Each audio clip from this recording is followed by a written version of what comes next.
better than being at home. A lot of them said because they just don't know what it will look like over there, so that's why they are hunkering down for the night.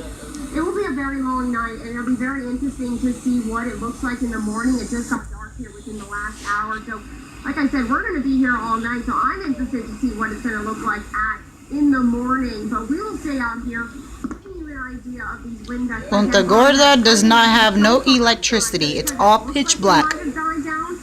We are still feeling it, and I know you guys will be feeling it very soon. Veronica, I'm going to toss it back to you. Yeah, thank you so much, Lauren. Appreciate that report. And, you know, sometimes, as you know, because you live here in Florida and in the Bay Area, those summer afternoon storms can pack a punch. You know, it doesn't take a whole lot to cause a whole lot of damage. We've seen it with localized flooding and what it can do to properties. We've seen it when trees fall down on properties, on somebody's vehicle. That's why you should just stay indoors, watch what happens. We'll assess everything tomorrow. Right now, your time, 8:09.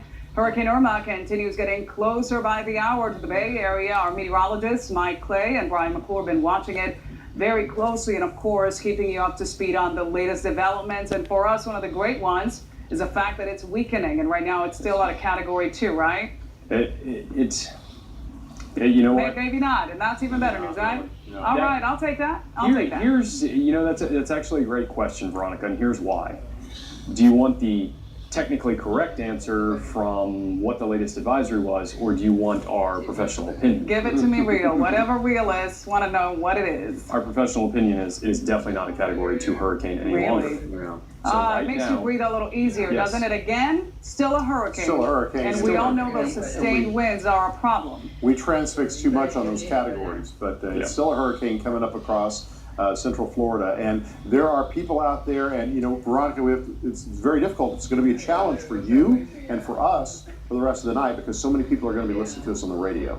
But so we have to keep that in mind, and it's kind of tough to do the weather that way sometimes. Yeah. But there's a lot of people out there going, "Are you kidding? This is really, really bad right now. What I'm experiencing," and yeah, it is. And just imagine what a higher category hurricane would be like, because many of you are experiencing tropical storm conditions, and some of you are going to have hurricane conditions as this center comes up. That's right. I've found that in these situations, Mike, you can't ever win as a meteorologist, because if you say, hey, we got lucky, it's not nearly as bad as it could have been, somebody will get angry, like you said, and go, what do you mean? It's really bad outside. And it could be. But it's not nearly as bad as what it would have been. And we've said it before, Mike. We'll say it again. A weakening storm is totally different than a strengthening storm. Like a Charlie. When a strengthening storm is coming ashore, watch out. It is bad.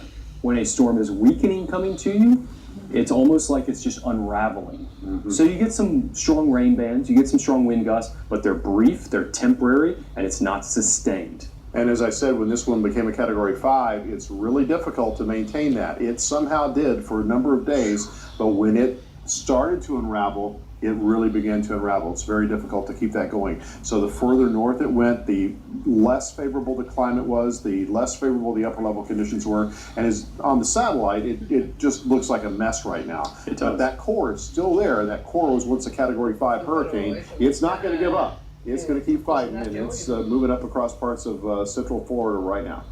Yep. So I say that this is a huge positive. This is what you're looking at here are Bradenton intersection in Bradenton. See, now look at the lights. Look at how they're shaking. Look at the wind. See, to most people that would be, hey, that's pretty bad. It is pretty bad out there. But again, it was going to be tons worse. Mm-hmm. And we have gotten